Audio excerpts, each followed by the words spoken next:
Aí é que se faz tão fundamental a questão de você saber ler, por exemplo, nas entrelinhas e apenas é diferente, por exemplo, de apenas fazer prestar atenção no que aquela pessoa disse. Que, por exemplo, você falou aí, fez a relação com o namoro novo, né?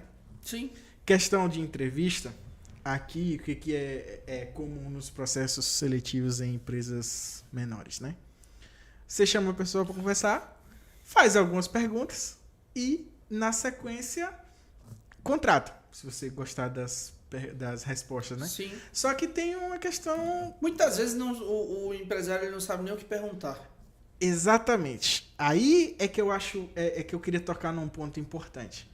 Porque, por exemplo, além de você, às vezes, não saber o que perguntar, o outro lado, ele sabe que ele tem que vender o melhor peixe possível para ser contratado. Certo? Sim. Ele sabe que ele tem que falar só ali a nata da nata para você, pô. E aí é que tá o ponto, que, por exemplo, existe aí a necessidade de ambas as partes, né? O contratante, ele precisa de alguém para suprir uma vaga. Sim. Ou seja, ele tem a pressa de suprir aquela necessidade que ele está tendo. Sim. O contratado, do outro lado lá da entrevista, ele está sedento por um emprego. Então ele vai falar mundos e fundos, coisas boas, ali o mais perfeito possível para tentar agarrar aquela chance. E aí é que vem um ponto interessante, que, por exemplo, a entrevista, como você falou, o namoro, né, ele evolui para um casamento. Ele evolui para um casamento tranquilo. Só que, por exemplo, aí é que vem os riscos. Por quê? Existem questões como... existem casamentos como, por exemplo, o de Alexandre Pato na Itália com a atriz brasileira, que eu não sei se você sabe, mas eles casaram na Itália e logo se separaram, né? Sim. Não durou basicamente nada. Mas existem casamentos nos quais um fica cedendo sempre pro outro. Ah, eu vou aguentar mais um pouquinho porque às vezes melhora. Eu vou aguentar mais um pouquinho porque às vezes melhora.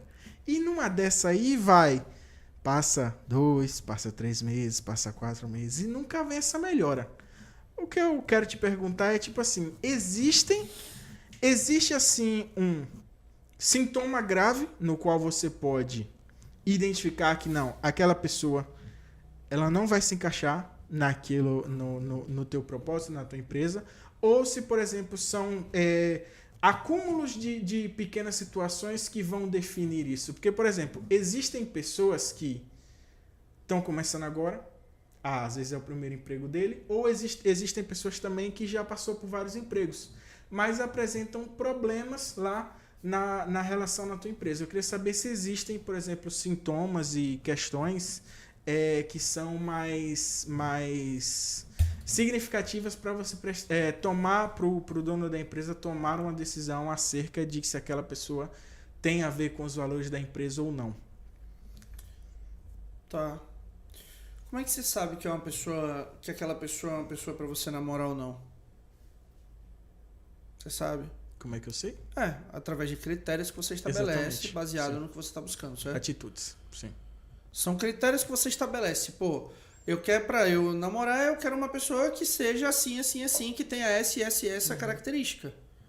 Da mesma maneira, é um colaborador. Sim. Qual que é o problema? O problema é que a maioria dos empresários não tem critérios de contratação. O processo já falha no início. O processo já falha quando ele recebe... O colaborador é filho de um parente. É filho de um amigo. Uhum. É uma pessoa que... Por exemplo, esses dias eu puxei a orelha de um aluno meu que foi lá e colocou o processo... Fez um processo de recrutamento e colocou contrata-se colaborador. E não especificou que tipo de colaborador, que vaga, quais as características. Eu fui lá e puxei a orelha mesmo. Por quê? Porque se você... Cara, se você não sabe o que você está buscando, como é que você vai saber se é bom? Pelo currículo? Eu vou te contar uma experiência que eu tive de um currículo.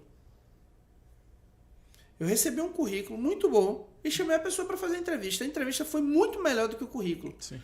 E eu disse para a pessoa, eu falei, cuidado, porque você colocou minha expectativa lá em cima. E a pessoa me decepcionou. É a questão justamente de falar bem do outro lado, né? Porque Você ele quer o entendeu? emprego, ele quer... Então, assim, é igual namoro novo. Eu vou falar o que você quer ouvir. Mas será que o que eu tô falando pra você é o que eu sou? Então é por isso que num processo de recrutamento, na hora que você vai contratar, faz uma análise DISC, faz uma análise comportamental para identificar essa pessoa, entende o que você está buscando, quais são as características, veja se o que você está buscando e a pessoa que chegou até você, ela tem os mesmos alinhamentos de valores, de princípios que a tua empresa tem. Sim. Porque se você não atrai pessoas que estão alinhadas com o que você acredita, não vai funcionar, cara. Não vai funcionar. Sim. Entendeu? Sim. Então, por exemplo, eu vou dar um exemplo bem claro aqui. Por que que a maioria das pessoas que são adventistas só trabalham em empresas cujos donos são adventistas? Por causa de um alinhamento cultural religioso, que é a questão da sexta-feira e do sábado. Sim. Entendeu? Então, já aconteceu comigo de eu fazer uma entrevista muito boa com uma pessoa e ela falar assim, só que sexta-feira eu paro 4 horas e sábado eu não venho. Eu falei, então não serve. Ah, mas é porque eu sou adventista. Eu falei, infelizmente não vai dar pra mim. Uhum. Por quê? Porque não por exemplo, não são crenças e critérios religiosos dos quais eu sigo.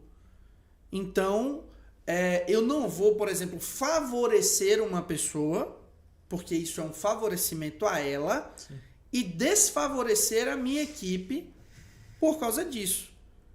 Então, se a nossa empresa ela trabalha das 8 ao meio-dia, das 14 às 18, de segunda a sexta, e no sábado das 8 ao meio-dia, todo mundo tem que cumprir, inclusive eu que sou o dono. Exato. Você entende? Então, muitas vezes, o problema todo tá porque as pessoas não têm critérios. Não existem critérios, não existe um alinhamento da cultura com aquela pessoa que está vindo até a empresa. Uhum. Entende? Então, falta esse alinhamento, falta essa percepção. E aí, o que acontece? Daí geram conflitos. Isso. A falta de comunicação, a falta de clareza, a falta de critério geram conflitos. E dos conflitos gera insatisfação. Insatisfação gera colaboradores sabotadores. Colaboradores sabotadores se tornam colaboradores problemáticos. Isso. Essa é a escada. Sim.